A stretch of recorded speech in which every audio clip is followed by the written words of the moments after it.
Thank you, Ms. Pont. And Mr. Mauro, next the grid is you. All right, hi everybody. Hopefully you can hear me. Tony Mauro here.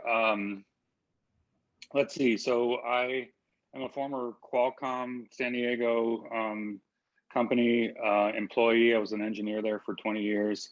I worked with Dan for several of those years and then transitioned to teaching engineering and computer science at a San Diego-based public high school, and the name of the school is Crest Academy.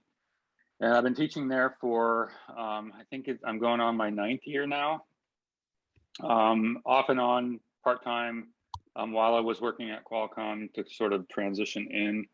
And then I started working full-time at the school and left Qualcomm in 2015 and have been working there at the public high school ever since.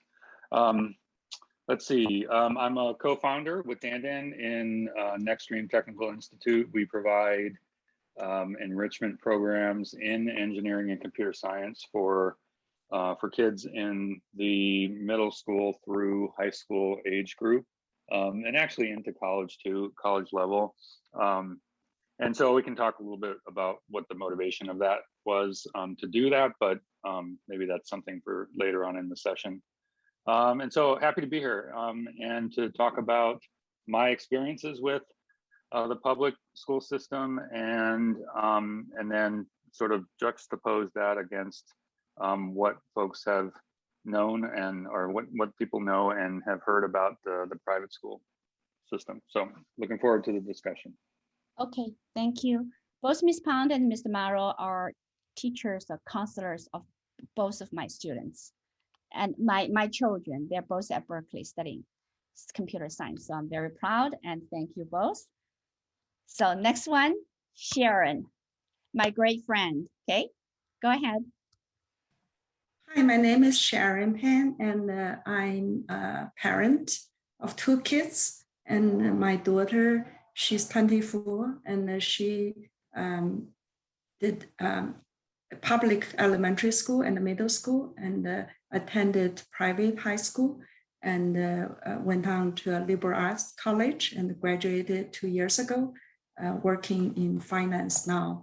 And then my son went to public elementary school, private middle school, and high school. Now is a senior in college. So I guess I did comparison of public school and the private school, and I made the choice for my kids to attend private school. So I will speak more about it later on. Thank you. Thank you. Both Sharon's children are very successful. One is at Stanford. The other one went to Wesley, the best girls' school in the country. So anyway, well, the results of good private school education here. Thank you, Sharon, for joining us. Renee, you want to introduce yourself? Oh, hi, everyone. I'm Renee, the mission coordinator at International Education Management. So I just want to give you guys a little bit introduction about our work company. So IEM is an organization that works with some partner schools in San Diego. So IEM will assess the student with the application process, and once the student is accepted and enrolled, and IEM will become their legal guardian in the US and place the student in the local host family, and will assess them with other issues they may have in the US. Okay, thank you, Renee. Yeah. Hannah, do you want to introduce yourself, or where are you, Hannah? Okay, I guess Renee already spoke, on behalf of IEM. I know IEM's founder really well. Lovely lady. She went to China and had a great time. And they manage, it's a very unique organization. It's really needed. They manage all the students whose parents are not nearby. It's not necessary for international students, but for also local students. If your parents are really busy, they help with the coordination and the place with the host family. So they have exclusive rights to be legal guardian for all the students, the parents are not next to them. So La Jolla Country Day, Francis Park, Pacific Ridge, all the top private schools, all 6 of them, except for Bishop, which Sharon is, the students went to, Sharon's children went to Bishop. All 6 or 7 of them are actually under the umbrella of IEM. So IEM is very familiar with all the curriculum and the programs offered at all those schools. So, okay, so here we go. I'm gonna go share very quickly the agenda today. There, you guys can see, right? Okay, so I will go through. So this is our Haddee. Okay, we started a new platform. We have courses, and we also have interesting database we're launching. It's high school A to Z. And later on, we're gonna go here, yeah. Okay, here, so the high school is here, it's already launching. And then we are putting quite a few high schools information here. For example, Canyon Crest, where both my children went, where Mr. Mauro's teaching. So you guys can come on and just log in. You know, you don't need to log in. You just go into the and high school A to Z, the button, you will see what's the path to take math classes for STEM passion students, okay? So, and some views, we just actually shared with a few, you know, a group of CCA parents on the WeChat. And then here you can like, you know, what's the most popular clubs, and then there are other some interesting, oh, okay, this very popular. How many students going to Berkeley, UCLA, blah, blah, blah. So I'll let you guys maneuver around the website, and you could click home, you go back to home site, high school A to Z. We're gonna add in a lot of them to make this really meaningful. We are also asking high school students to become our intern for community outreach internship. So feel free to apply. You can click here and just apply, okay? So now I'm gonna go back to here. There's a lot of course catalog. If you wanna search one-on-one, group classes, all there. And so what I'm really want to intend is right here. It's the events. We provide regular free events. So here's today's events, right? Okay, so I have the introduction, all of the speakers. And so I'm gonna here start the questions. You can take a look at it. It's basically, it's really, I'm gonna ask the panels. Not every single question will be answered by every single member here, guest here, but we're gonna take some turns. Ms. Pont has to leave in about 20 minutes. So maybe the first question will go to Ms. Pont is advantage of private school and public school from a college counselor's point of view. Ms. Pont, can you hear me? Yes, I just unmuted. Yes. Yes, I would love to field that question. So let me contextualize my answer. Among the seniors that I'm currently working with to help in their college application process, I have 4 students who are applying restricted early action to Stanford. 2 of them go to public school, 2 of them go to private school. Interesting juxtaposition I have right in front of me. It will be very curious to see what transpires come mid-December. That it'll sort of provide an interesting narrative arc to what I'm about to say. But let me comment on those 4 kids, you know, just as a microcosm. What happens with public school students, generally speaking, is that they have a little bit more time, and also they have in their lives, they have the requirement, because the school doesn't quite provide it, to go out and independently pursue activities. And so I find that the public school students that I work with, let me just clarify, the public school students that I work with go out and create their own opportunities, mostly because they have to. While the private school students that I work with, although they do go out, a bright student that is applying to Stanford is going to be independent. So those students, the private school students do go out and make their own independent opportunities, but nevertheless, there's a little bit more going on in their schools, in their private schools, that they take advantage of. They're a little bit busier with homework. I don't know if that necessarily means the school is more rigorous or not, but they're busier. And so they are going to be a little bit less independent in their focus than the public school students will be. That being said, you know, in terms of the quantity of things that the students are able to fit into their lives, I would say it's about even.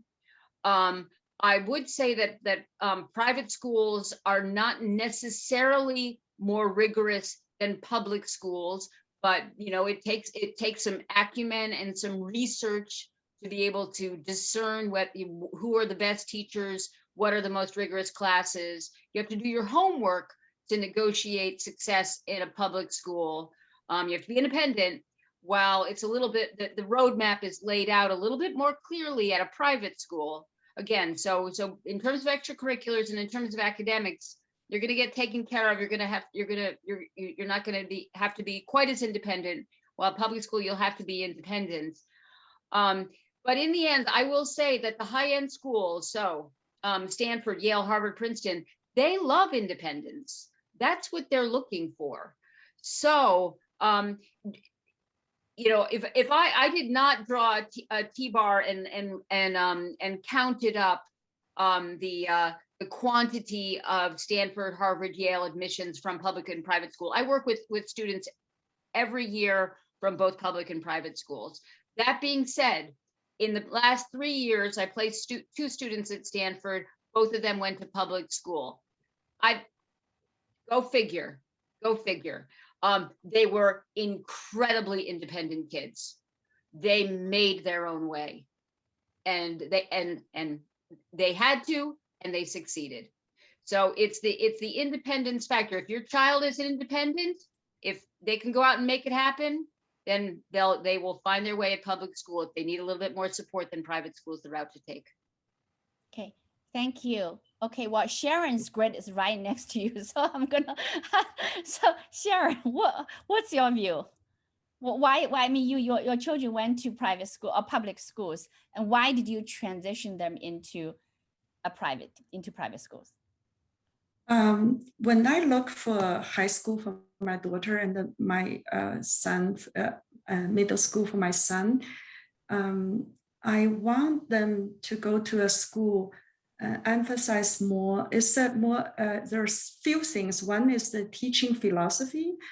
I feel I want them to learn knowledge, but more importantly, I want them to develop skills of critical and creative thinking, not just learn the knowledge. So I want them, I feel learning is a lifelong process. So I feel private school, more specifically bishops, stimulate kids to think, to learn how to learn, not the knowledge itself. And secondly, I want them to balance life and do more arts and sports. And being an average kids in that area, I feel private school provide more opportunity. For example, my son and daughter will not make the volleyball team at a large public school, but they both made the varsity team at a small private school.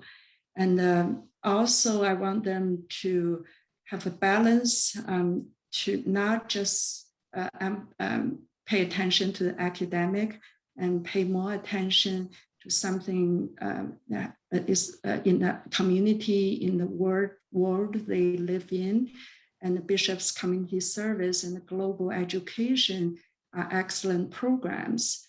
And also the class size make them, the student-teacher ratio, make them to have a lot of discussion in class, and they can develop their interpersonal communication skills better. So that's my reason when I first chose the schools for them. And after they finish all 7 years there, and I was very satisfied what they got out of the education. Yeah. Thank you, Sharon. So, Mr. Mauro, does public school only teach knowledge, not the critical thinking skills? What's your view? Why did you choose to teach at a public school, not a private school? Yeah, thanks for that, Dan. Let's see. So, what was my reasoning for going to public?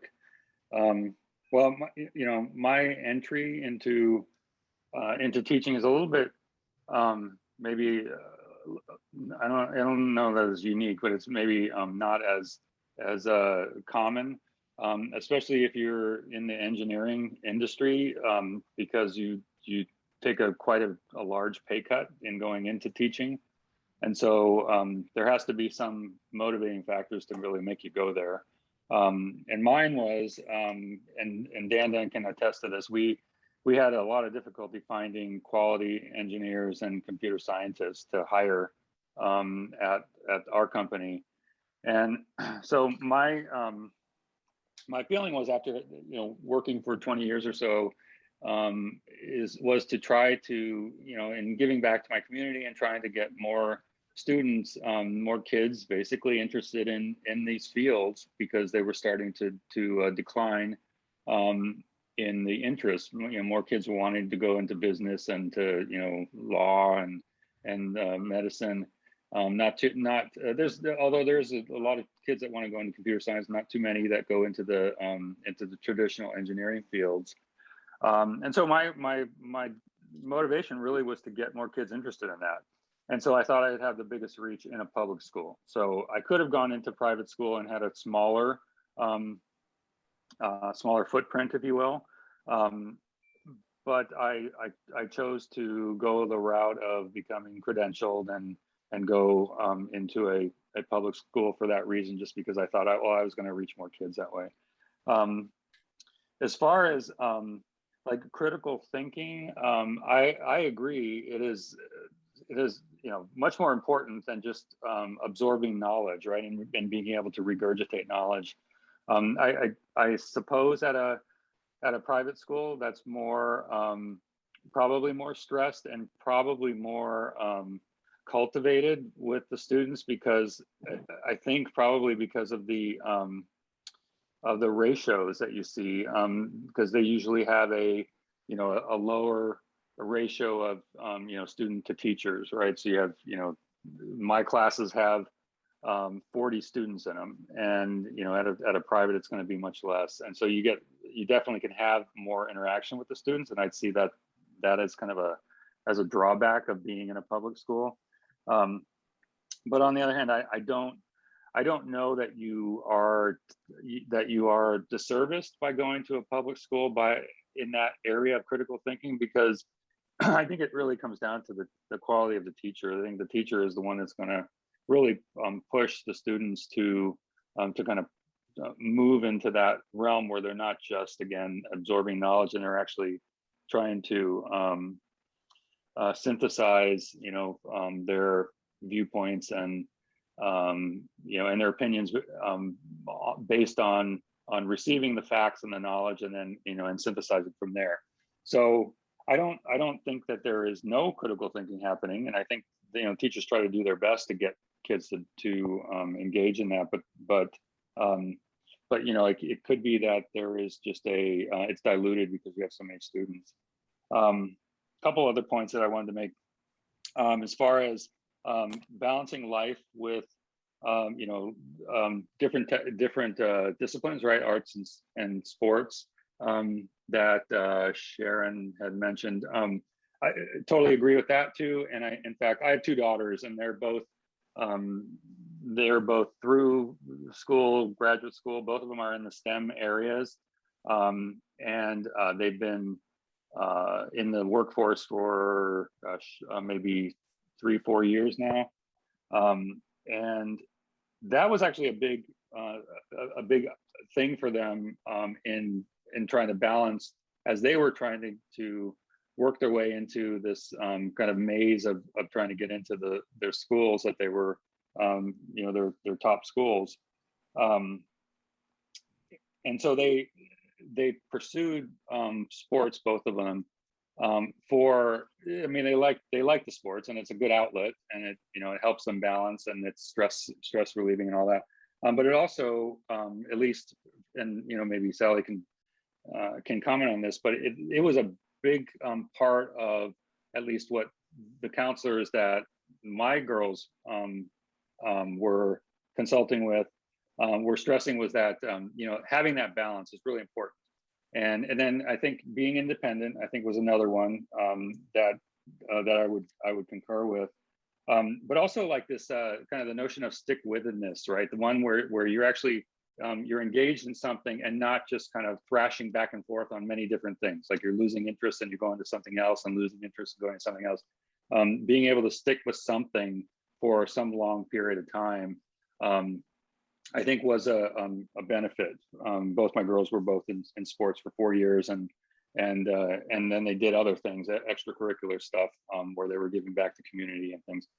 But the fact that they were with it for a long period of time, I think, was also a big plus in the category of however that formula is actually created. And I think every school has a little bit different formula of what they're looking for in their students, college level students. But I thought that was another one that I thought was really was important. So in terms of, you know, whether it comes from a public or a private, you know, institution, I think you're going to find pros and cons to several. And so, you know, if you go to Bishop's, or if you go to, you know, La Jolla Country Day in San Diego, or any other, you know, private school, you're going to pay a premium to go there, right? You're going to pay essentially college tuition almost, if not at that level. And so the question is, do you really get that you know, that leg up, right, in what you're looking for, in those critical thinking skills, and the balance that you're looking for, and maybe the ratio that you're looking for, and the quality of teachers. I don't know that private school teachers are any better, but there is, you know, there are going to be some teachers at the public school that, because of being protected by unions and things like that, that they're going to be, you know, maybe not as good, and so I think there's really a dependency on doing some research on where you're going to go, what school you're going to be going to, who's there, what kind of programs do they have there, and what is going to be available for your kid as they're kind of going through it, and is it something that they're interested in? So that's my 2 cents on there. I kind of drug on for a while, but I wanted to just kind of mention that I think, you know, the public-private school, I don't say one way or the other. I'm in public school. I've always been in public school. I can't say that one is better than the other, because I haven't been in a private school setting and can say definitively, oh, this is a better experience for the kids. I know at my school, I think we provide good experiences for the kids. It's just that it is something that the kids are expected to be independent. It's competitive. And it's stressful. And so those are things I think that need to be taken into account when, you know, when your kid is kind of going through that whole journey. Thank you, Mr. Mauro. Since Ms. Pont has to leave, so Renee will save your discussion a little bit later. So give a few more minutes for Ms. Pont. So I have a very kind of the ideology question from teacher point of view, and you're also a parent, okay? Ms. Pont, you have 2 boys, right? What is your ideal, and they're in K-2 as well. They haven't gone to college, they're still young. So what is your ideal education? From a counselor point of view, also from parent point of view, what are you really looking for? Like ideal, really ideal situation. Oh, okay. Well, it's easiest for me to answer from the counselor standpoint. But it does bleed into, it probably bleeds into teaching and parenting as well. But from a counselor standpoint, what I encourage students to do is to do everything in their power to excel in all disciplines. Don't just, in high school, don't just focus on math or science or foreign language or English. Excel in all disciplines. In addition, ensure that you're doing extracurricular activities that are in some way contributing to a community, maybe the school community, maybe the larger community, but a community. It is the inclination of many, many students, particularly over the last few years, to simply sit behind a computer. That is only going to engage you in a community so much. Now that we're out, we've got to go out. And so it's imperative that students engage in the community. I often think, Mr. Mauro, thank you for your commentary about your daughter's athletics. I think in many ways, those communities of sports teams are the breeding ground for so much wonderful growth and development. And it has very little to do with the athletic prowess of the kids, but rather those contributions to that small community in the larger community of the school. So those two focuses of academics and community, I think, are imperative. In addition, there needs to be extracurricular activities that speak to the students' passions. And that's where independence comes into play. The student needs to be developing who they are and what they love, and that needs to grow and bloom over time. The word leadership is tossed out fairly liberally, and it has a lot of different meanings. But I encourage students to think about where and how they're going to emerge by the time they're juniors and seniors in high school as leaders in the extracurricular realm. And that's typically where their passions lie. So community, leadership, and then academics in every realm without exclusion. Okay, so Ms. Pont, we'll have to let you go in 2 minutes. I do have a question. The parents are going to ask, they always come ask you like, oh, Shine, my kids apply for private school. And obviously when they ask, they think the finance may not be the gating point. They're okay to afford, right? Would you discourage them or would you encourage them to go to private school at the, for K9 or K8, usually high school, right? Well, the reality is that private schools are wonderful. They're often they have particular missions that are clearly articulated, and there are administrators who ensure that mission is met. Are private schools perfect? No. Are 100% of the teachers the best? Maybe not. But nevertheless, most private schools tend to be true to their mission. And that is to be an environment where every student has their needs met. So if it is a school that caters to brilliant students, all those students' needs are met. That's the goal, and it's typically met. If there are students who if there's a school that is dedicated to students with ADHD, those needs are met. So private schools dictate their missions, articulate their missions, and they meet them.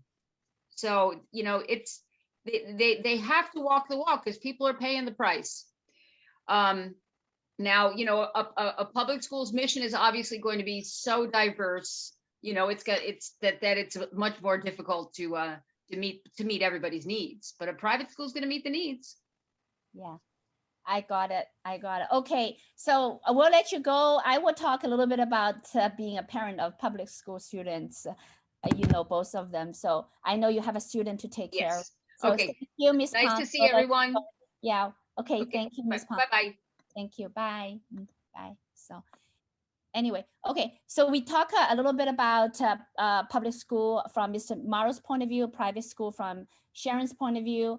I just want to share both my children went to public school, and we're the only two kids in the entire family that went to public school. Most of their cousins went to private school.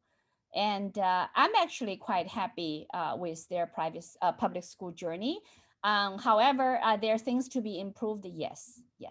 So it could be very, very stressful, especially taking those AP classes, and some teachers' teaching methodology did not meet my student needs. So, okay, but they turned out pretty well. So.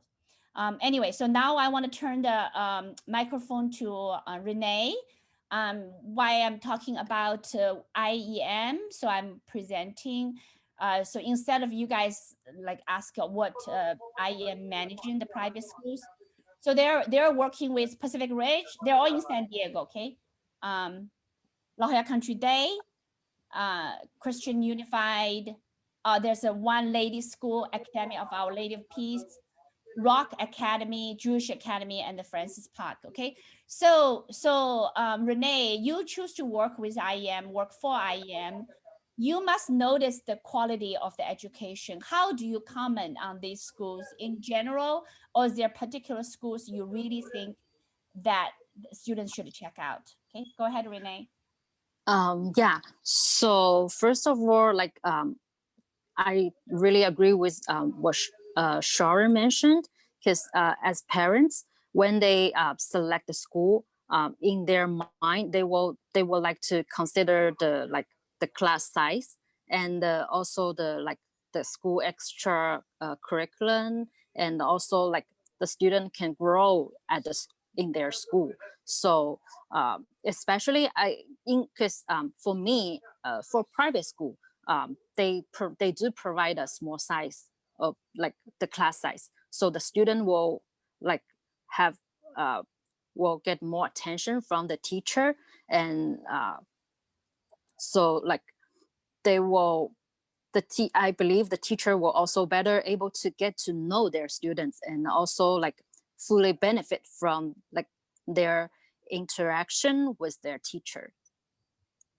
And also for like according to the college admission, they do want to like consider student who like they will like maybe specific note of the like how much effort the student put in trying to attend like their goals. So that part the student will get ready when they're in high school.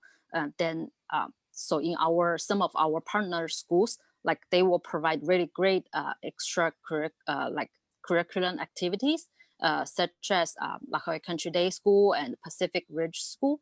Like let's say Pacific Ridge School, they have like the global program. To the student will get a chance to go outside the U.S. to get to know other countries and the culture, and to have the life skill like they have to gain. So that's what I thought, like that's the biggest like some benefit for the student to attend the private school. Okay, thank you. Yeah, so there are a lot of efforts that the IEM team has put in Haddee's forum to build up this database. So if you guys have, want to find more information about each schools, either you're in San Diego, just want to attend, or you're out of state, want to come to San Diego, that IEM takes care of all of you. They screen all the host families. They're wonderful. I know their boss very well. She's just a wonderful lady. She also have practiced alternative medicine, acupuncture, and healing, and mindful, meditation. Anyway, so those information are here. And now I know a lot of the students here are very interested in STEM, okay? And Mr. Mauro and I'm here.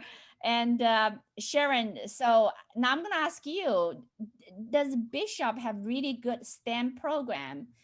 And were you concerned that you have to seek outside programs for kids to study machine learning, computer engineering, etc.? Yeah. Okay, go ahead, Sharon. I think depends how do you define strong or successful. A lot of people, when they choose bishops, they still have the same goal as when public school. They feel they don't have enough opportunity, like school don't organize students to enter competition, those kind of things. I think it's true in bishops, teachers or school are less, they don't emphasize competition, those kind of things. And even the textbook, sometimes it's no textbook, it's experiments based learning, like for the first 9th grade physics and stuff like that. But I think it's bishops, even the science education is more problem solving based. So it's not compared to good public school, there are probably not as many as AP classes, but if a student is very motivated and at the level, then you can take independent learning. Or there are many opportunities, you can learn at a higher level. But really, the school don't organize competitions. If the student want to enter a competition, that's fine. But for both my kids, my daughter developed interest in math in high school. She was an average kid in terms of STEMs, but at Bishop's, the teachers are very good at just teach to regular kids and inspire them. And so she developed the interest there. And when she went on to college and majored in math. And so I don't feel, a lot of people feel Bishop's more emphasized in liberal arts, not enough in STEMs, but I don't feel that way. I feel, yes, it's correct, maybe less competition, but they just teach how to solve problems, and it's quite strong. So my kids did not enter in any outside school STEM programs, but I heard a lot of parents find programs for their kids, and I don't think it's because the school lack of things to learn. It's just the parents either feel it's necessary for their kids, or they feel otherwise they cannot compete with public school students. Oh, very interesting. Okay, thanks for letting us know. So Mr. Mauro, I mean, you're the leading the whole STEM pretty much at CCA. And I think we are also approached by private school parents and schools for you or for our program to reach out in those schools because they're more humanity, oriented programs in small private school. Any comment on the STEM strengths at CCA or overall in public school, or it's just in CCA, Yeah, I think, Dan, and I think it's on a case-by-case basis for sure. And thank you very much. I'm humbled by you saying that I'm in charge of STEM at CCA. I'm just one of many one of many teachers, and other teachers are much more capable than me. I think have been teaching a lot longer and are really quite good in this area. In my area is engineering and computer science, which is essentially applied STEM. But we have some really good teachers at CCA that do the foundational subjects in math and physics and the life sciences. So it's pretty strong at CCA. For a public school, it's rated very highly. So I think it's kind of on the edges of the norm where you would have a normal public school. So I don't know if it's really a great school to do a comparison with, because it is kind of like a private school in that sense, and that it does provide those opportunities for the kids for things like critical thinking skills and access to strong humanity programs, so that they can get some breadth in their experience, and then strong STEM for that matter. There aren't very many schools that have as detailed of an applied technology program as we do in CCA, at least in our district, in the San Diego Unified School District. Even the other high schools in our district don't have the program that we have. And it's not that the program is so great, it's just that the access that we provide to the students for these types of opportunities, we have that ability. And so that's because of the support that we get from our administrators and our foundation that helps to fund part of that, because funding is a big part of being able to provide those kind of experiences. So, I mean, clearly at CCA, there is exceptional STEM opportunities there. At other schools, is it the same way? I would say probably not. But again, you got to take a look at that school. If you're in a district that has mandated boundaries where, you know, if you're in a certain location, you have to go to that certain high school. Well, then you have to make a decision as to whether or not that has the program and the teacher quality, the quality of teachers, and you know, and the ratings and all that associated with, you know, your area. In the San Diego, you can pick your high school. They keep threatening that there's going to be a lottery that you have to apply for in order to get in with certain schools, but currently you can pick the school that you want to go to, and so, you know, students will go where they feel it's going to be the best experience for them. So if you have that opportunity, that's a good thing to do, is to check out your schools. But yeah, I mean, I understand the notion of problem solving as opposed to just rigorous, you know, rigorous facts. And I think more and more public schools are getting in that, you know, getting to that level too.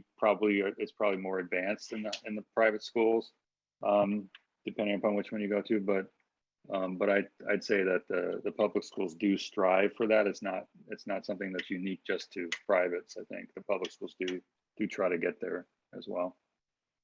Thank you, Mr. Mauro, about this. So regarding the STEM, I would also ask Renee, out of all your schools you guys manage in, can you recommend, I know you want to be unbiased, but which school here has the best STEM programs in case the kids want to go and parents are considering?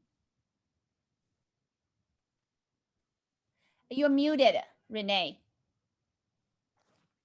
Oh, hi.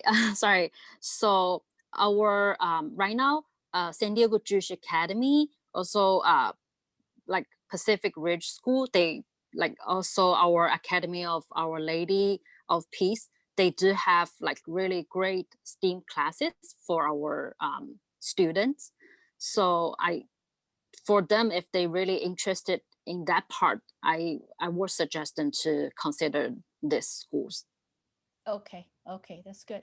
Okay, so there are a couple other issues that I have regarding the private school.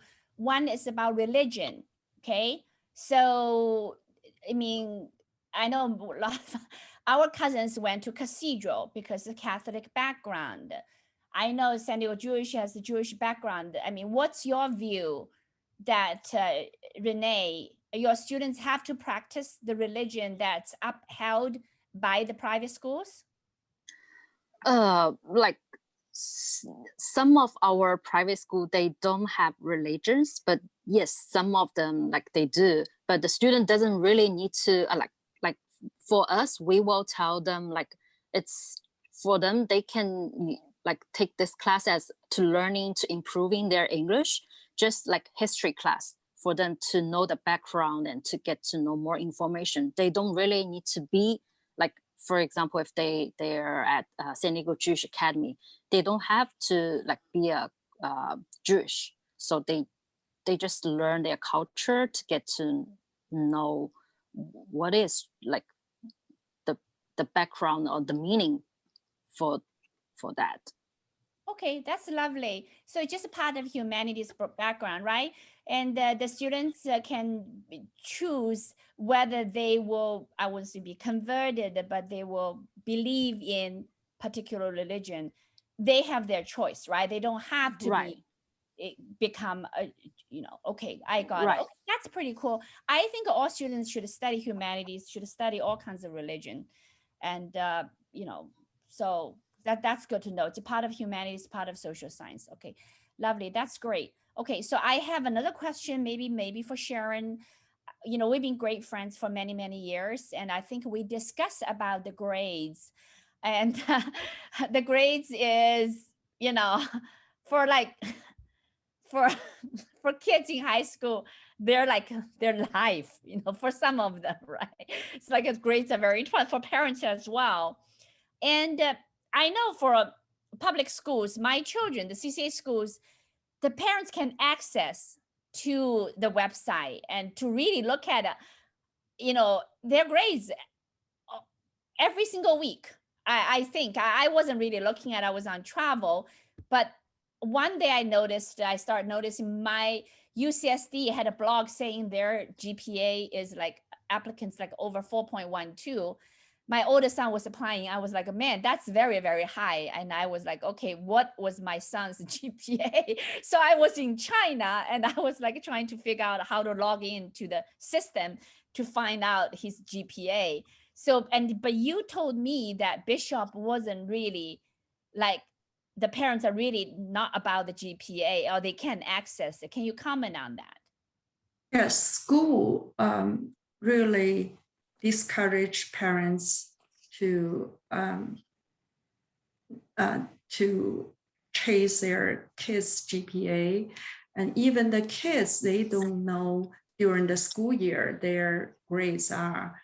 They only like for each test they get a score. Sometimes may not get a score, and so some parents feel they are surprised at like the end of quarter. Oh, my kids is got a A- or B+, and they feel their kids did better. But for school, they always emphasize grade is not the only thing. You should enjoy the process. I think it's a balance because since the college admission, they look at the grades. If you let the kids not pay attention to the grades at all, it won't work. But on the other hand, the kids and also the parents should not pay attention to their grades too much. So the school made decision, although now a lot of Asian parents really push they can, at least when I was there, the Chinese parents pushed for access to their kids' grades and access to their kids' grade, but school still resisted, and I think it's still the case now. And I think for both my kids, they throughout the year, they gradually learned pay more attention to the process, not the grades, and they both accepted. And for schools point, they it's not like they don't want kids to pay attention to a grade. They want, since it's a prep school, they really want the kids control their own learning process, not the parents. So the kids can go ask for their grades, but they don't want the parents to know their kids' grades constantly. Yeah. So so really, when I was there, I found out my kids' grade at the end of the quarter, the end of the semester from the report card. That one, every parents receive a copy. Yes. Okay, that's good. Okay, thank you, Sharon. It's very unique. So Mr. Mauro, what's your take on grades? Is your class very easy to take? So all the CCA kids should take your class to get an A? Just joking. No. So, that it's a little bit different for me with my classes. I do actually stress problem solving over, reciting facts and formulas and things like that. I try to put an environment together that is very project based. And it's the official term is called work-based learning. So they're learning about what it is and how it is in industry and what's the process you go through if you were to be, say, an engineer and you're designing things. What are the steps that you kind of work through? I think what students don't understand is that, at least if you're in most STEM fields, you're not just doing all the pure technical stuff all the time. It's actually quite rare, especially in engineering. I know for a fact that you spend a small portion of the percentage of your total time working on the really fun design stuff and the coding and all that, and the other part is the management and the project planning and all of the stuff that goes behind the documentation and things like that. So we teach them all of that part of it as well. My job is to I feel like my job is to get more kids interested in engineering and computer science. And so when they leave my class, that's what they want to pursue. So I have to balance making it rigorous, because it's a very difficult major that if you want to study it in college, it's not an easy major to get through. And so I don't want to sugarcoat it for the kids, but I want to get them interested. So I have to balance it. And so my classes are not as rigorous as they could be, although I do teach at least my not my introductory classes, but my advanced classes. I teach them at the college level.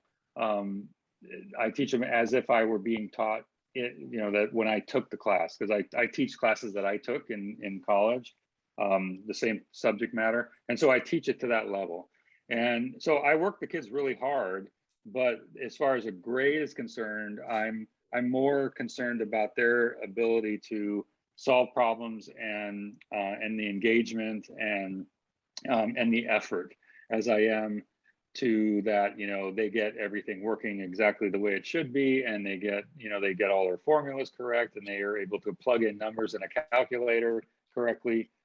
That's not the important thing. The important thing is how they approach a problem and how they and what they do to go about solving it. And so I spend a lot of my time with that, as opposed to just straight grades. Grades are, every kid is going to be worried about their grades.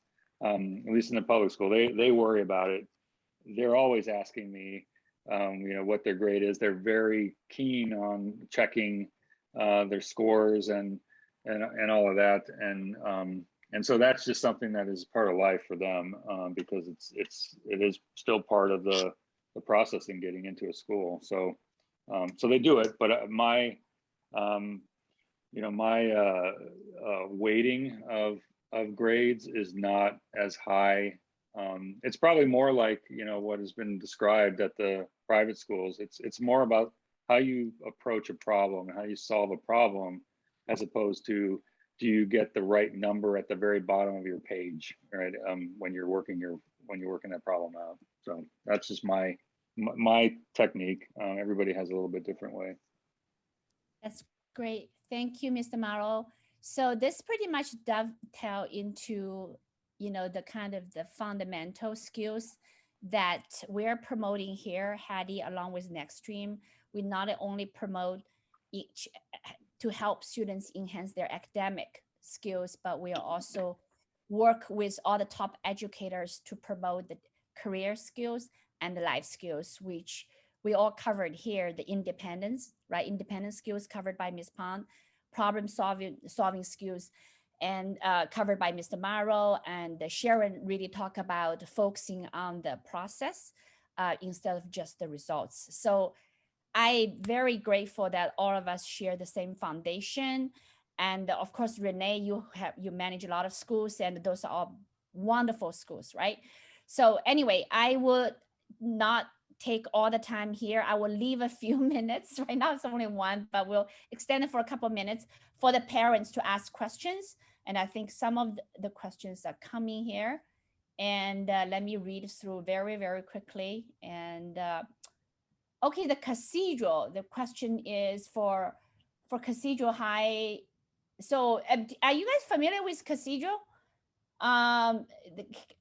Between the Torrey Pines and CCA, and any of you know, or should I answer? Tony, do you know? Mr. Mauro, do you know anything about Cathedral? Next door to you. Yeah, I mean, what's the specific question about? Is it a good school? Between Torrey Pines and CCA, if folks live in Kamal Valley, there are a few choices, right? Cathedral. Torrey Pines. Yeah. I have lots of students who have gone to Cathedral and have come over to CCA. So they're in the area, and they start at Cathedral and they come to CCA. I don't know very many who. Maybe I know a few that have left CCA and gone to Cathedral. We usually see it come the other way. the students there are pretty good. I mean, I think they're probably comparable to the students that we see at CCA in terms of just their, their capabilities.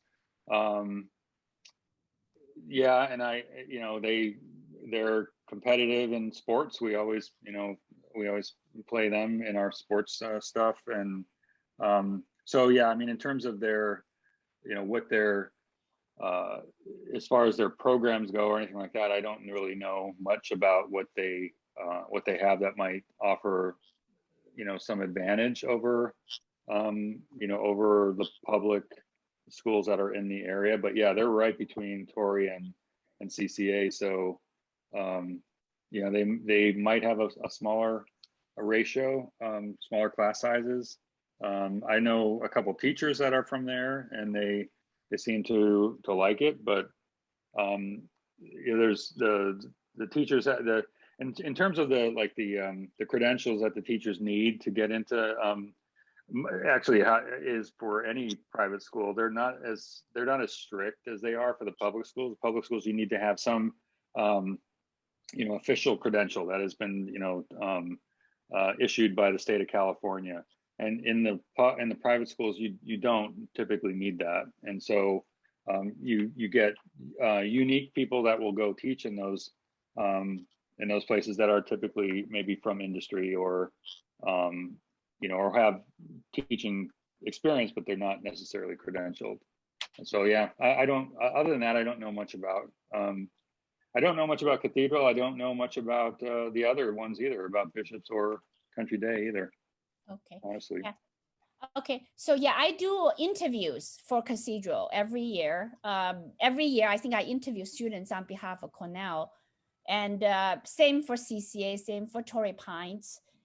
I think overall, if you want to look at the students getting the top school ratio, the CCA definitely is on the top. I mean, you can look at the data. I don't have top in my mind. However, the class size is smaller, and I know Mr. Mauro, our ex-CEO, executives of Qualcomm, some of them send the kids to Cathedral. I think they have the pool, right? The facilities is pretty good. So, and a lot of my children's cousins, the family, nephews, niece went there, they're quite happy. So I think if the students are considering that, I would just take a tour for Cathedral and take a tour at Torrey Pines and CCA, really talk to the students, see how happy they are. CCA tend to be a little bit crowded, right? The class size, I know some classes are like over 40, right, Tony? Mr. Mauro, right? Yeah. So anyway, okay. So for commute, I am the students of public school. One thing I chose, never ever thought about private school. They're just so far away. So Sharon, hats off to you. I just don't have the patience and the time and the drive over, and I just don't have the time. So I wanted the kids just go take a bus or carpool to the school right next to my house, pretty much. That's one of the reasons I live right next to, the elementary school. So I know some of my friends, the kids went to Bishop and they moved to La Jolla, right next school. So Sharon, do you want to comment on, is it worth it for the commuting? The bus system pretty good? It's definitely, I know someone living, Carmel Valley, because of the commute. After the kids attended a few years, they moved back because of the commute. I definitely understand that. But I think one extra thing I feel I like my decision is also actually at Bishop's school like that, is that the school drawing from over 65 zip codes, and 20% students are on financial aid. So it's a more, the student body have more diverse background, cultural and also social economic backgrounds. So it's not like if you live in 92130, it's everyone is about the same, medium income, whatever, it's about the same. You have less chance to encounter with kids from other backgrounds. So that's why when my kids enter college, they already met a lot of people with the different backgrounds. And on the other hand, I heard from a lot of Chinese parents, they were surprised. Other students' family don't have internet and things like that. So this is one extra advantage for my kids. So my driving them an hour a day pay off, so they interact with people from different backgrounds. That's very interesting. Very, very good point. Very good point. Okay, so I have a couple questions to myself. One, if I start over again, would I send my kids to private school?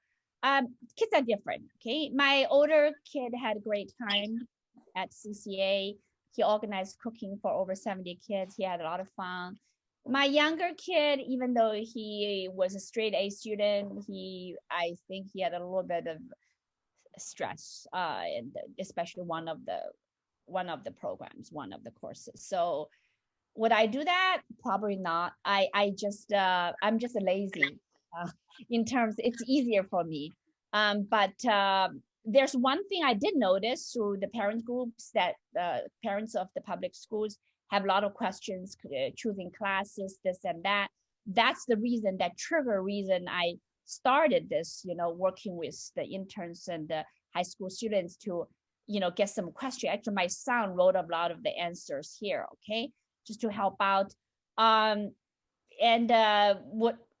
If for parents, if they really want to understand, be really on top of it, I think there's a lot of effort to understand it. And not all parents are very involved in the students' academics.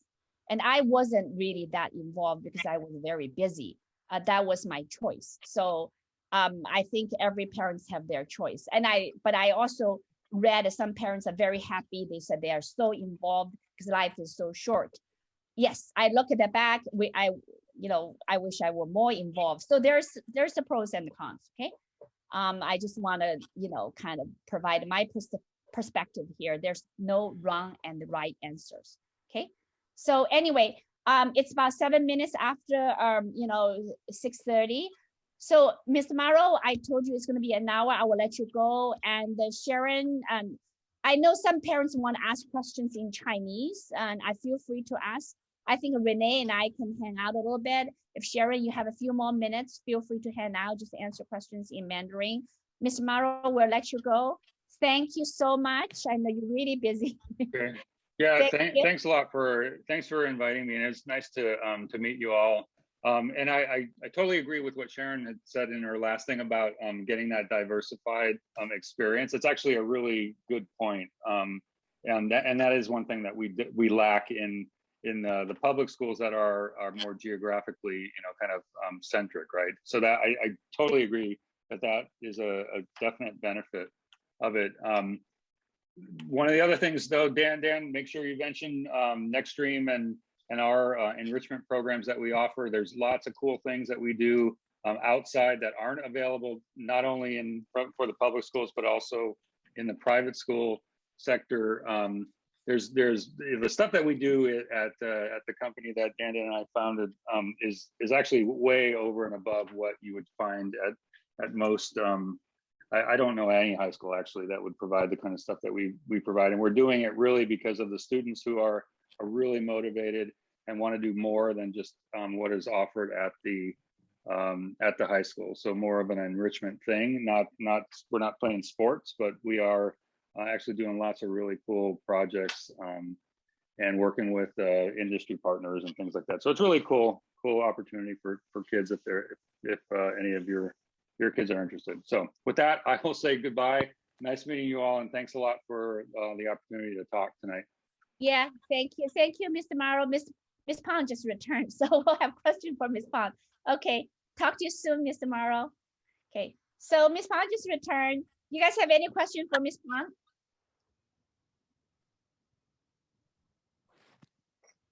Okay. Yes. Hi there. Yes, can I have a question, please? Yes, go ahead. Oh yeah, hi, Mrs. Pont. Yeah, so I have a question that sounds a little bit maybe too practical. So if a child is targeted in going to and you have the UCs, for example, UCLA or UCSD. So what, I mean, I know it's hard to tell, maybe some of them are from private, some are from public, but if the kid has a specific goal, do you have any advice on what kind of high school you think the kid should apply for or should attend for high school? I will say this from my experience. Now, okay, so I should back up and I should say admissions offices are very opaque in letting people know their methodology for accepting students, and they have to be, because it's going to vary a little bit from year to year. Mm-hmm. That being said, the UC schools, for their in-state acceptance, work very, very hard to be uniform, to not differentiate between public and private. What they are primarily looking for are high grades in challenging classes, and what they trust the guidance counselors at the individual high schools. So that could be any school from La Jolla Country Day to CCA to any other school in the state. They entrust those schools to put together something called a school profile that describes the academic program, that ranks the classes that are difficult and not difficult. And so that the admissions offices at UCLA and Berkeley, et cetera, know the kids who are getting high grades in challenging classes across the board, and those are the students they accept. Doesn't matter public, private. Got it. Can I have a follow-up question real quick? So you're saying that the UCs, they don't necessarily have a kind of a preferred high school. In other words, like if they see this kid is from CCA, hey, since we've taken 10 kids from them last year, maybe we should look more into this kid. Whereas another kid that comes from a very not well-known high school and the grades are okay, so they may be like, hey, you know what, maybe if I'm comparing between the CCA kid and this other kid from this other high school, then maybe I would spend more time to look into the CCA kid's profile. What do you think? If they're similar in terms of their qualification? Well, okay, so that is an elaborate question, and I could go on. Now, the reality is that every single state system, California, Michigan, North Carolina, they have to take care of the kids throughout their state. That's what taxpayers do, and so therefore, a student at a remote high school who is taking the hardest classes available at that little school, and they might not be as rigorous as CCA, but that child is, fighting the fight. Of course, UCLA and Berkeley is going to give them a good look. Of course, because they have to take care of the whole state. So what I'm implying then it is tougher when you have a concentration of very bright kids performing at the highest level at a competitive school. It is tougher. Mm-hmm. Got it. But that doesn't mean you should move to no man's land just so your child has a better chance of getting into UCLA and Berkeley. Got it. Thank you so much. Absolutely. Thank you, Ms. Pont. So there are a couple questions on the chat board. One is, what type of kids are more suited for private school or vice versa? Is this a question for me? You can answer. I mean, Sharon is very happy with the choice of kids going to private school. I'm okay. I think my younger son probably should have gone to the private school. But Sharon, your microphone is on. You wanna talk? Sharon, comment? I think earlier we discussed private school versus public school. I think a good private school and good public school, the standard is the same. What I consider some shortcoming of public school is caused by maybe the funding, the resources, but it's not like I feel there are two standards. So because of the funding, because of the student-teacher ratio, I feel, so if you say who need private school more or who suit, everyone can do pretty well at private school, but I think kids are quiet, not assertive, maybe will do better at private school than public school. So I feel resources, even at college level, resources are limited compared to how many students you have in public school. So the kids need to seek the opportunity, seek the resources. So if a kid is very quiet and then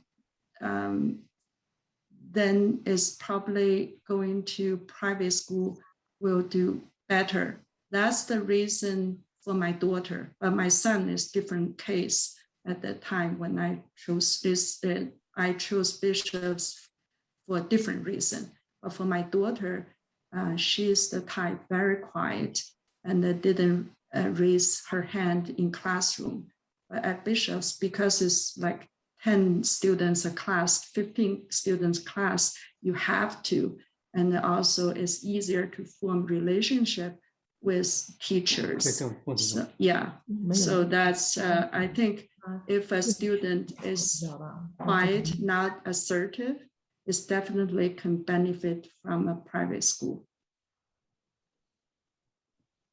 Thank you. And that really makes sense. Ms. Pang, you have anything to add? I think that certainly was the most valuable answer. I would also say that that students who are hungry for a challenge. That's for my son. Yes, they need to make sure that sometimes a private school is the right choice as well. And particularly when they want to ensure that they're surrounded by other students who also want a challenge all the time. When that's the environment that they want 24/7, then oftentimes the private school is the right choice. Okay, that makes sense. Yeah, I've been talking to some parents that the students need more and kind of the extra help. Those are probably better off in private school, right? That's true too. Yeah. But the problem is they feel the public schools are so good in terms number of MIT, number of Stanford. But I told them because the base is big. So, should they look at the name and the fame, or should they really look at how the 4 years the kid will be happy, will really mingle with the small environment? Do you guys have any comment, Renee, or any of you any comment? Okay, Sharon. Let me say, I always discourage parents when they want to apply for bishops because they heard how many students went to Ivies, went to Stanford. Like for my daughter's year, 137 students, 7 went to Stanford. And for my son, so the number is definitely higher, the ratio compared to public school.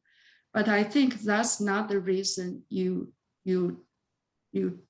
choose private school versus public school, because there is a selected group. It's already one selection. Then the next, so for each individual, the chance going to a good college, I think is about the same.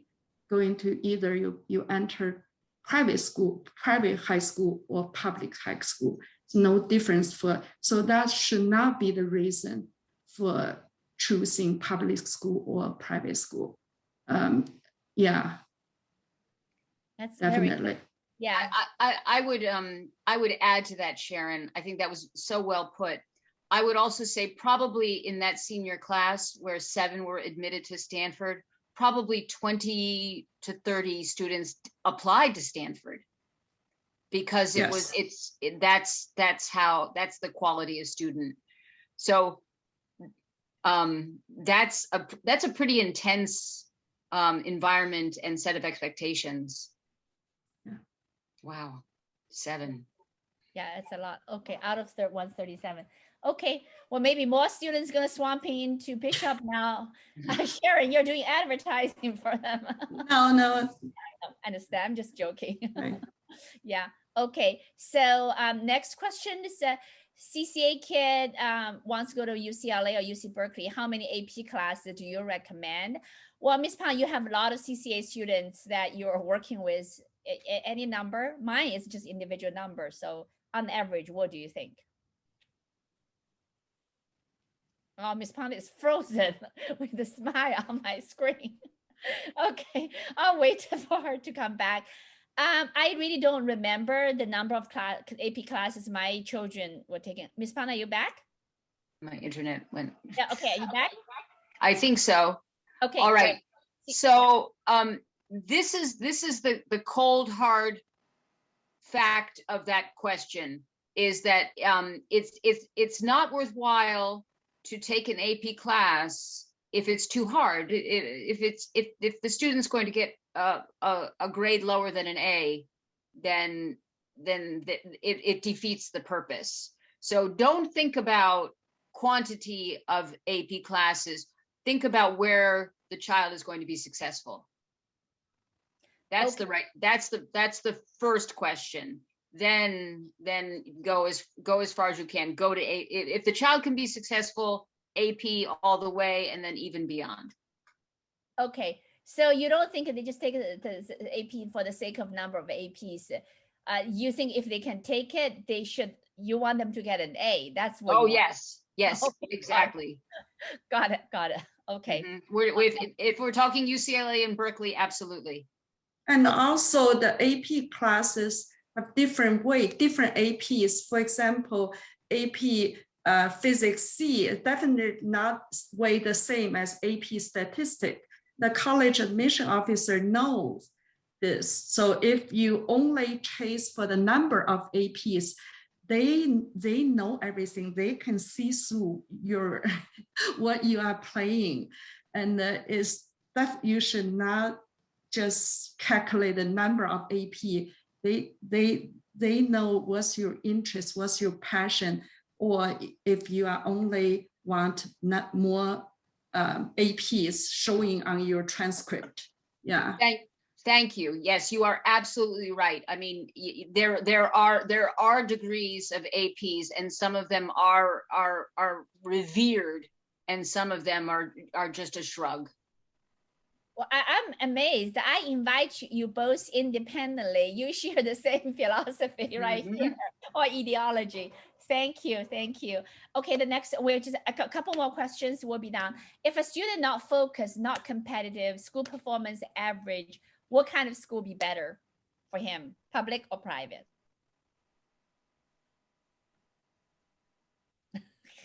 Can you say it again? Sorry. Not focused. They're not focused, not very competitive, performance is average.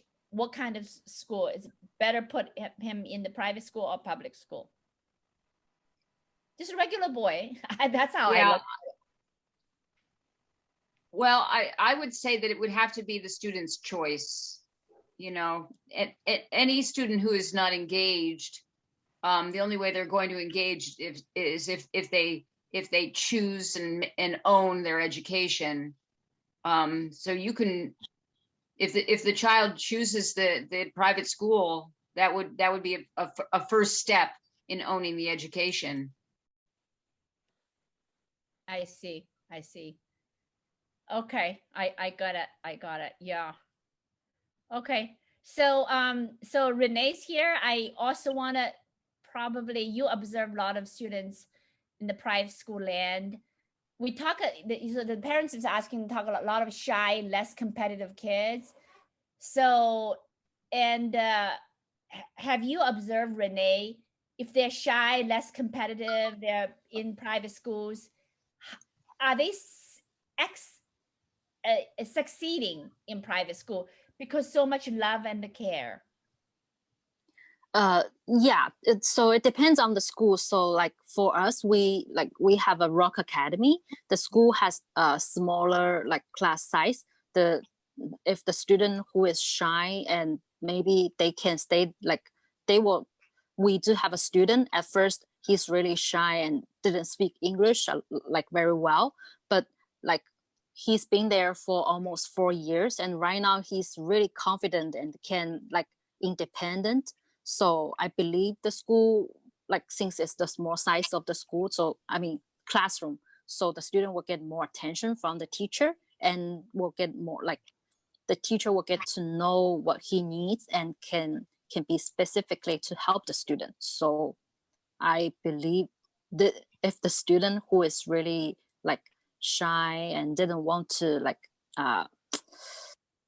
participate a lot, then maybe the smaller school will be the best choice for them.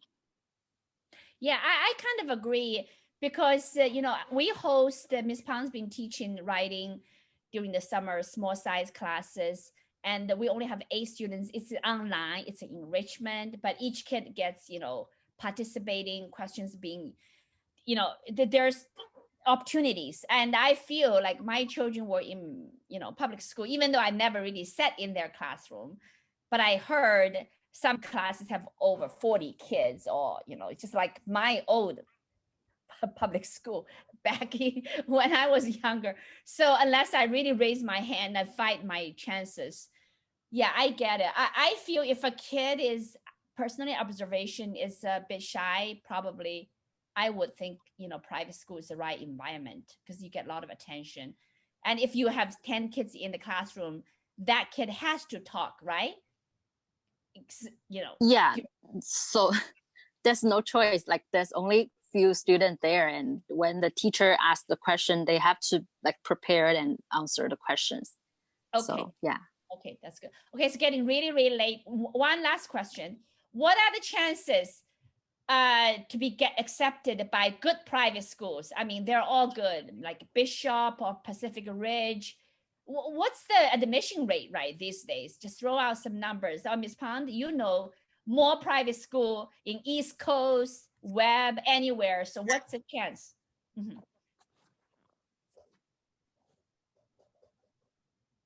We can't hear you, Ms. Pond. Yeah, probably the internet's not doing well. Yeah. No, she muted. Is she muted? No. Yeah, I just was able to unmute. Okay. So her internet's not doing really well. Yeah, yeah.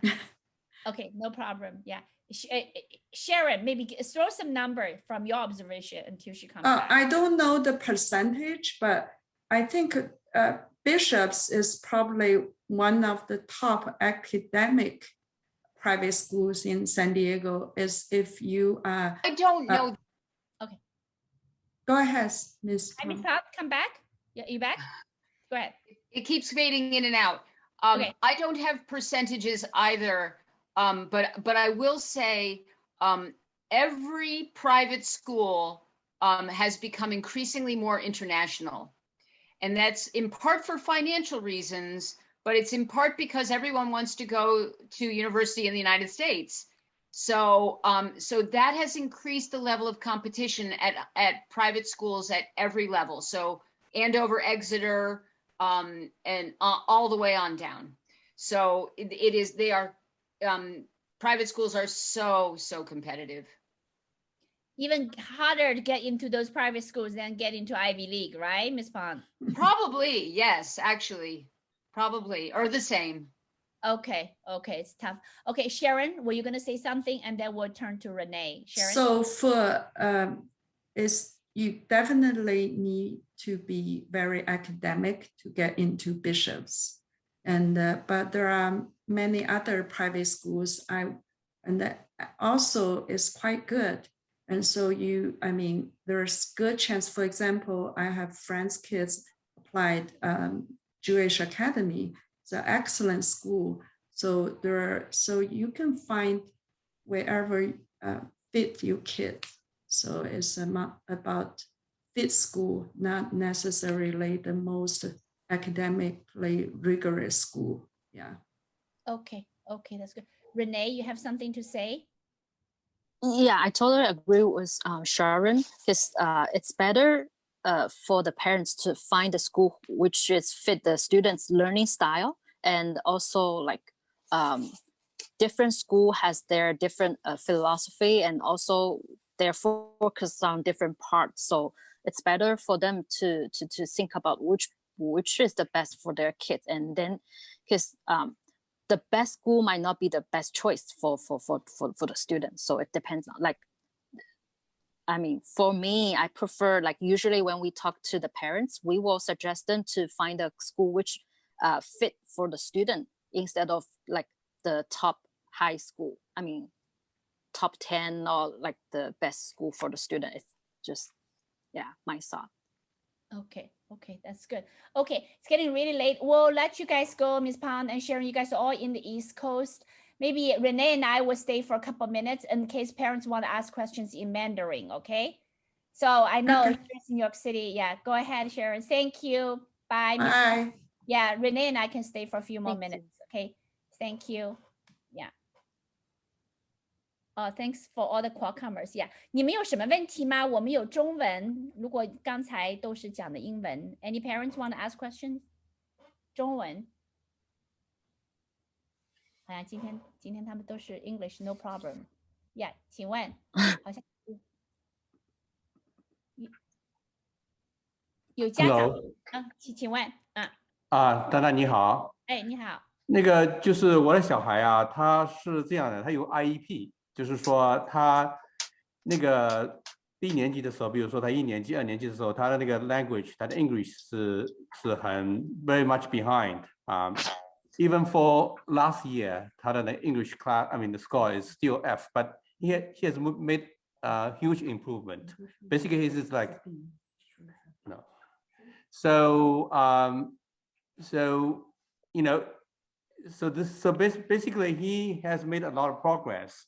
I do believe that he's going to be even better years ahead. But the thing is, the current situation is that he is not as good. I mean, is he still have a chance to go to a private school like Bishop? 我觉得 Bishop 蛮难的，你们要考一下。这个是要考。现几年级了？是你们要6年级是吧？进去 Bishop 是6年级对吧？他现在是8年级了。8年级你们要做9年级呀。但是我个人 Renee 跟我都对 La Jolla Country Day 很熟悉我反正是很喜欢 La Jolla Country Day 的，因为我觉得他们这个 program 比较 open， 而且 Qualcomm 我们都是 ex Qualcomm 的，我们原来的有些大老板的孩子，包括 Dr. Jacobs 他们有些孙子啊什么都是参加 La Jolla Country Day 的。Renee 你有没有什么 information help 跟 parents 讲一下的？你说。就学校各方面的其实设施啊和他们的一些就是有他们学校也有 innovation center 这些，其实对学生的各方面就是课外的一些课程，其实都是非常好的。然后我不知道小朋友现在的话是他在美国的话是什么身份呢？他就是一般的学生了，他都是就是美国出生的了。然后我说 Bishop 就是 what I mean is actually Country Day 就是我知道 Bishop 可能很难进去，但是 Country Day 其实是我们在想给他申请，但是我又觉得他因为他成绩不是太好，可能就是说不知道他容易不容易进去，因为他有 IEP， 就是说他的 language 还是 behind。Yeah， 那你就是走那个正常的申请流程，让他试一下嘛。我也有知道孩子申请那些 private school 没有进去，后来在 CCA 最后进的学校也不错的。走一下流程，因为那个 Renee 的又 frozen 了，他们大概2月份吧截止吧 ，Phoenix 你应该看他们的时间对吧？所以你得赶快抓紧时间了，因为所有的 private school 都是1月份、2月份截止明年的就是你去看一下他们的 deadline， 应该是2月份，2月1号我帮孩子申请过了，还要Country Day。对，我要跟你说，就是 IEP 它是意思是 more like a special need， 因为它有专门 class 里头有在 private school 有一些是专门就是说因为它的 language 嘛，它的那 communication 有问题嘛，它就会帮。那这方面的话 ，private school 会不会比较难一点？就是比较难照顾到这种有 special need 的学生。这个Renee 回来了 ，Renee 那个 private school 就是那家长在问，如果有一些 learning disability 的话 ，private school 会有单独照顾吗？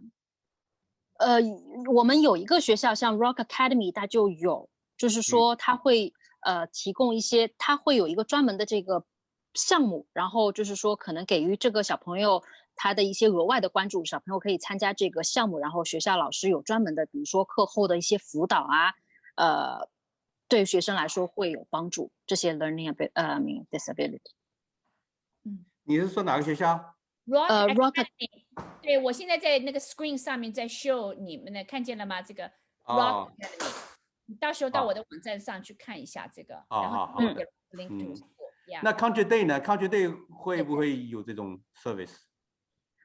目前的话好像没有，就是我这边没有听过说学校有专门的这个服务给到这个 learning 的，它是哪一方面的一些问题呢？它主要是English， 就是它就是的语言，它数学还可以但是语言就 behind，因为它语言的时候，它3年级的那个水平只是1年级，因为它就是说他说话就比较慢，然后他3年级的时候他才1年级，那现在的话已经是那去年也还是 F， 但是呢，我觉得他已经就是说他可以同年级的可以，我觉得他今年可能就可以 C 或者 B 了，就是说以上了。明白。但是他就是说他以前比较慢，但后来现在他是在追，但是追的速度还蛮快的。爆发没问题。那你那个谁 Phoenix， 你反正还有 Country Day 这些学校，我们网站也可以 access， 直接到他们网站也可以看一下申请时间。申请之前可以，他们有些 information session 的，带孩子去学校参观一下。I assume 你在 San Diego 参观就比较方便了，对。好，谢谢。OK， 然后另外家长问私校转公校会不会有一些不适应？哎呀，我觉得这个都是看孩子啦。对，公校我是觉得是还蛮 competitive 的，特别是 CCA 的，我就这个只讲了，就是 CCA 的，因为这个公校在这里的这个公校的家长都是牛家长，特别是 STEM 都比较厉害的，所以 anyway 我就如果说过来私校没有。Anyway， 我这个 class size 会比较大啦，就是说，资源反正大家都要自己去搞的，就是所以这个回答这个家长的问题，孩子申请 Bishop 9年级没有被录取，还是申请9年级，哎，这个我真不知道哎，那个 Renee 9年级申请9年级，你知道吗？这个 story？在就是小朋友如果他是在美国的话，他就是如果现在在读9年级，他是没有办法再重新去另外一个学校，就是在美国另外一个学校读同一个年级的，就是通常都是就是继续接下来的，不会说是因为有的是有年龄限制，要到毕业的时候是要几岁，所以说是没有办法让小朋友在9年级重读9年级。对 ，OK， 国外可以啊。国外就是如果小朋友像中国小朋友，他现在在国内读9年级，他可以到美国来的时候再重读9年级，只要他年龄还不是，有的小朋友因为在国内的话，可能有的时候是晚读了，那这个时候可能就比较危险。但大部分好像现在都是提前读的，所以年龄其实还是可以的。即使他们现在在国内读9年级之后，到了美国来之后，还是可以重新读1年9年级的。OK， 所以回答家长的问题是，9年级再申请9年级几乎是不可能的，只有9年级比较难10年级了，然后那个10年级的名额就比较少一些了，对吧？10年级的名额也是看每个学校，就是每个学校招生的话，他们给的名额也都是有限的，所以就是像老外 Country Day School 啊 ，Pacific Ridge 和那个 San Diego Jewish Academy 这些的话，现在预申请的这个截止时间都是在2月1号。所以在那之前，如果要申请的话，就要准备好材料，就是除非如果是晚了的，那到2月就是3月，他们是通常是3月中旬出结果，出了结果之后呢，如果学校还有名额的话，那还可以再考虑。但是基本上去年的话，就9年级几乎都没有了名额，在那个之后。OK， 我知道了。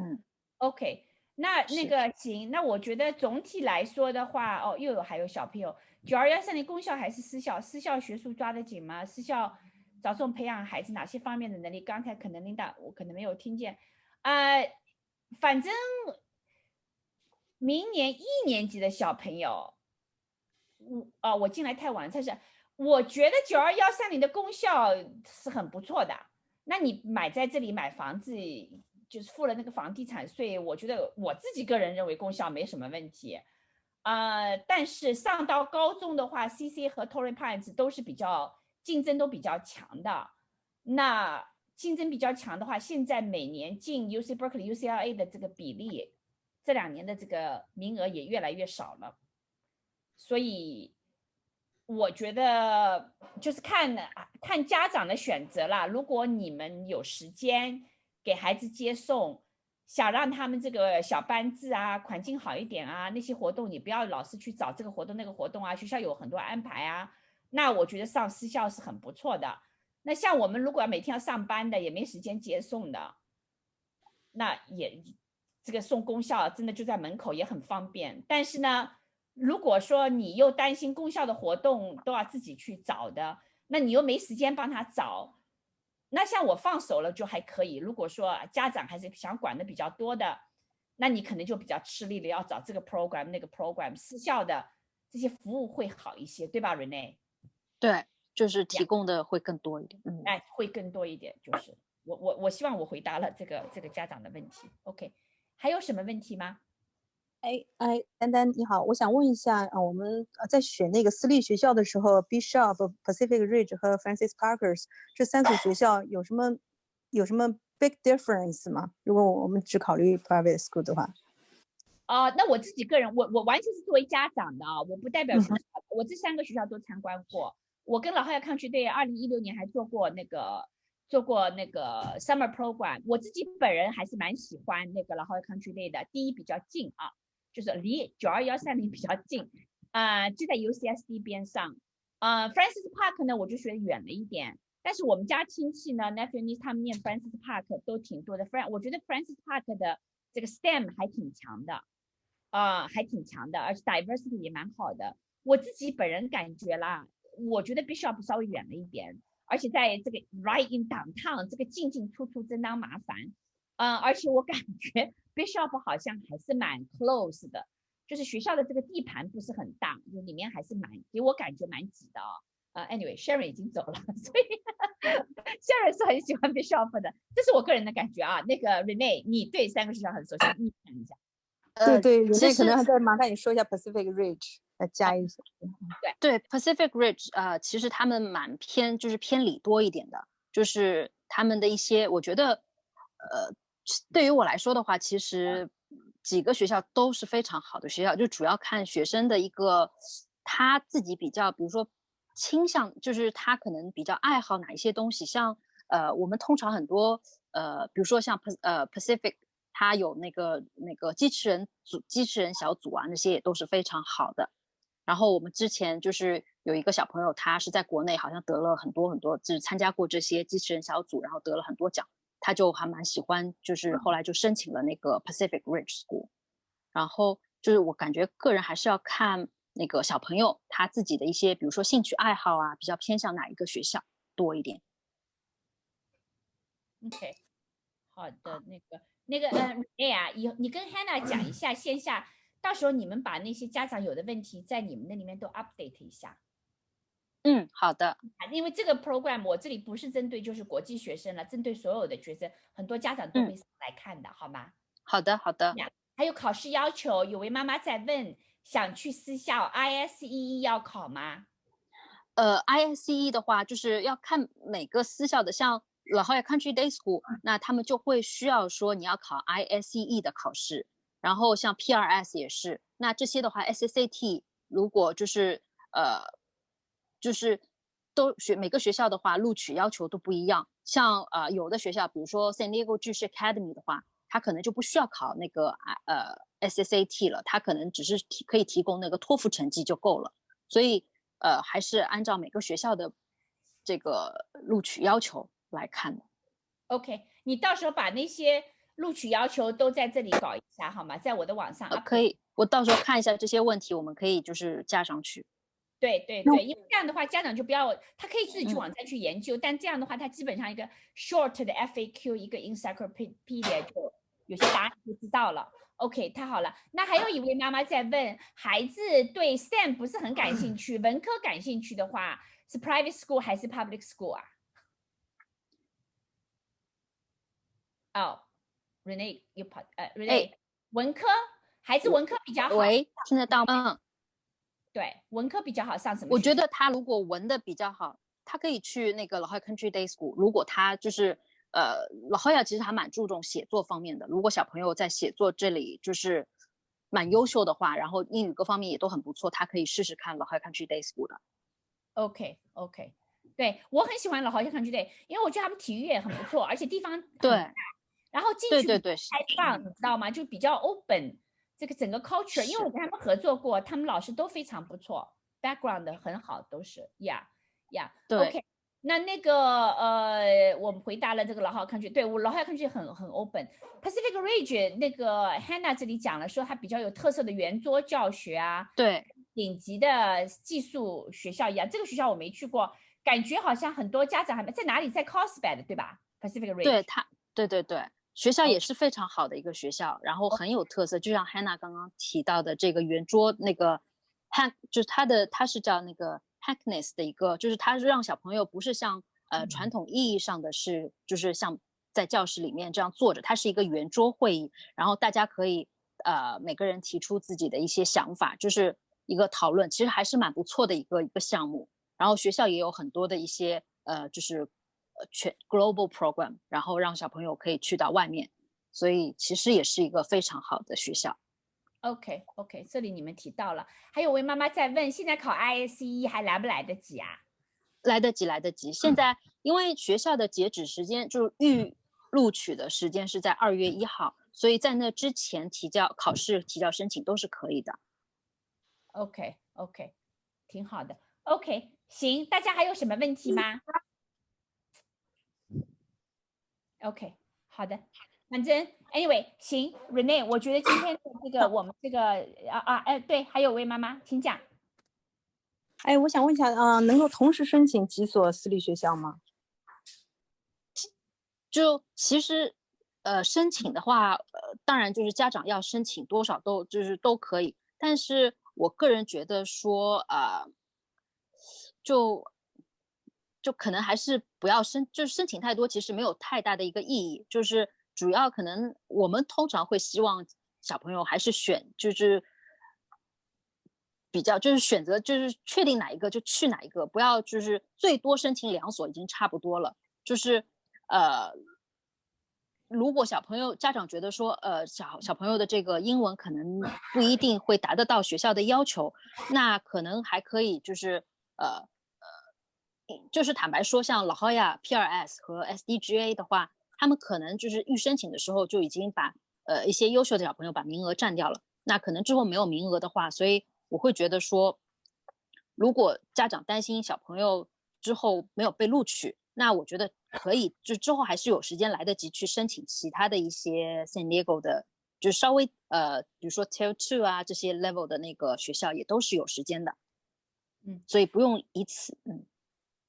这个我可以回答一下，有2种情况吧。如果你在本地的，也就这几所学校，还不如带孩子去跑一下，看一下感觉，对吧？把这个情况了解得很深一下再申请。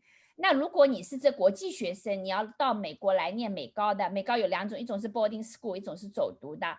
那这里的这个 IAM 那个 Renee 他们的组织就是把管国际学生的这些就是住宿家庭啊，什么都帮你们搞好的，这个是非常好的机构。我在其他城市好像也没有碰到过。那如果你来美国念书的话，你这样申请美高，我肯定不会申请1到2所，对吧？因为我肯定东部也搞一些，西部也搞一些，看看孩子至少搞个6、7所吧。你说就跟申请大学一样的，而且那个功夫可能比申请大学还要多一点，因为还要家长还要写，有的学校家长还要写信，有的学校还要面试家长的，也不是就是面试学生的，对吧 Renee？ 对，像 La Jolla Country Day 啊，那个 PRS 都是会需要跟家长，不仅仅只是学生，他们也会要考虑家长的一些想法，一些是不是跟学校的这个契合。这些都是考虑因素。对，所以你们如果要这样搞这个大功夫的话，你们想弄，我们这里 counselor 也可以帮你们忙的，就讲一声啊，就是anyway， 但是我就跟着申请特别顶级的美国的美高不是那么容易的，就大家做好心理准备，到时候 assess 一下，就是说哪些学校比较合适，对吧？圣地亚哥我觉得学校是非常好的，但有些家长想弄这个 boarding school 的 boarding school 有好的你很难进去，像 Andover 啦 Lawrenceville 非常难进去。但是你如果搞得一般的 boarding school 呢，很多是国际学生，那同学又都是很多中国学生，然后搞来搞去出来以后，可能英文也不是特别好，对吧 Renee？ 你说的我讲就没意义了，对，没有意义了，对 ，OK 呀、我这个就对国际学生。东部哪些？哎呀，这个东部你去上去看看，学校好多呢 ，Andover。什么什么杨安泽的学校是吧 ？Felix Academy， Lawrenceville， 你去查一下，Linda， 我这里讲不出来，反正很多的。西部有 Web， 都很难进的这些学校，我说的那些学校呀，OK。丹丹啊，你说。哎，你好，丹丹老师。哎，你说。哎，我是那个 Hannah， 我想问一下，就是我女儿现在8年级，马上要明年升9年级。他那个自己有想申请那个私校，准备 ISE 考试，但是他就是来美国3年，英文可能不是那么 native， 不是那么好。那个，然后自己也偏运动和文科，是不是 La Jolla Country Day 和 Francis Park 里面，是不是 La Jolla Country Day 更适合他？他可以往那方面努力考一考。我个人啊 ，Hannah， 我个人觉得然后要看去得近，对，运动比较多，方便。其实最后虽然 Francis Park 排名总的来说应该比老号要看去得稍微好一点，这里面第一名算是 Bishop 啊，我就讲的是他考不上，我觉得第3名是老号看去得，但是从这个地势啊，就是说学校的环境啊，我觉得你们应该试一下老号看去得 ，Francis Park 算了，就是太远了啊。因为而且他可能学术没有那么优秀，虽然8年级、7年级初中成绩还可以，但是他的学术是会有一些，他比较喜欢运动体育，所以我就想问，是不是La Jolla你说的这刚刚，而且有老师说La Jolla Country Day更适合偏文一点，我觉得他好像文科要比理科要得心应手一些。我自己可能会试，像宝贝孩子肯定会去试了，还要看去对，或者你们家门口的 Jewish Academy 也很不错。啊，就是那个犹太人学校是不是？对，他那个地方很大很大，学生量很少，这个 class size 你带那个宝贝女儿去看一下就好了，就在家门口。但他是不是有宗教信仰呀？我们刚才讲了，那个宗教不是问题，只是要both 的，每个就像学圣经一样的。我是学英文的，我得看圣经。对 ，right， 对，这样的啊，明白。那我想再请问一下啊，你像我这个女孩子，其实你丹丹老师应该熟悉的，我们家就住 CCA 旁边，然后我儿子就在 CCA， 然后其实我开始是觉得女孩子她比较积极主动，她也是校队的。我觉得他去 CCA 也是有一定优势的，但是他又有点惧怕，因为听说 CCA 的学术成绩拼得很厉害，他自己就有点害怕，所以他就想去私校。所以就在你看来，你觉得对这样性格的女孩子，你觉得在 CCA 她比较容易凸显出来，还是在就私校或者La Jolla Country Day比较容易出彩一点？我觉得有条件我会去私校的。明白。谢谢，太厉害了，是吧？对，他的学术相对来讲比其他的没有那么显眼，没有那么厉害，他有一点 leadership 的那种，所以我说是不是去私校更容易凸显他一些？他会很 comfortable， 因为私校环境比较好，那明白。对 ，Cathedral 我也可以，我如果我是你，肯定带宝贝女儿都去看一下。Cathedral 我也考虑过，但是这是我们自己住在圣地亚哥知道一点，那个 Cathedral 相对来讲学术好像稍微差一点点，那我们又希望它稍微有好一些的平台。OK， 那试一下老海 Country Day 和 Pacific Ridge。Pacific Ridge Pacific Ridge 在行的，可以，谢谢啊。没问题，Hannah。好的 ，OK， 行。那还有其他什么问题吗？我们应该差不多 wrap up 了，差不多超过1个小时，还有什么问题吗 ？OK， 好的，那行，谢谢 Renee 啊，你今天辛苦。不客气。Yeah， 没事，谢谢您今天辛苦了。Yeah，Hannah 也在。到时候你们把自己的学校因为你们也知道家长问些什么问题了，把你们这个再 update 一下。因为我现在没有 push 我那个，你们搞好以后，我就到外面 social media 都去 share 了，所以更多人会来看这个信息。好的，我们会根据这个问题更新一下。对，你们这里如果有孩子想来到我们这里做实习的话，帮我们 build up 这个 database，你们学校也可以，就是 Renee 你们的学生也可以，这里的家长的高中生都可以，我们欢迎，因为这也算 volunteer hours 的，就是。好的，好吗？好的，谢谢。我到时候跟我们其他同事说一下，这个就是算他们那个 volunteer 的一个时间的，对吧？对，好，对，你们的学生，我们这里家长的孩子都可以，反正自己send resume 到这里 apply 一下，好吗？好，可以，谢谢。好的，行，好的，那谢谢你，谢谢大家。谢谢Renee 啊，谢谢 Hannah。没事，谢谢。好，再见。OK， 好的，晚安。OK，拜拜。拜拜。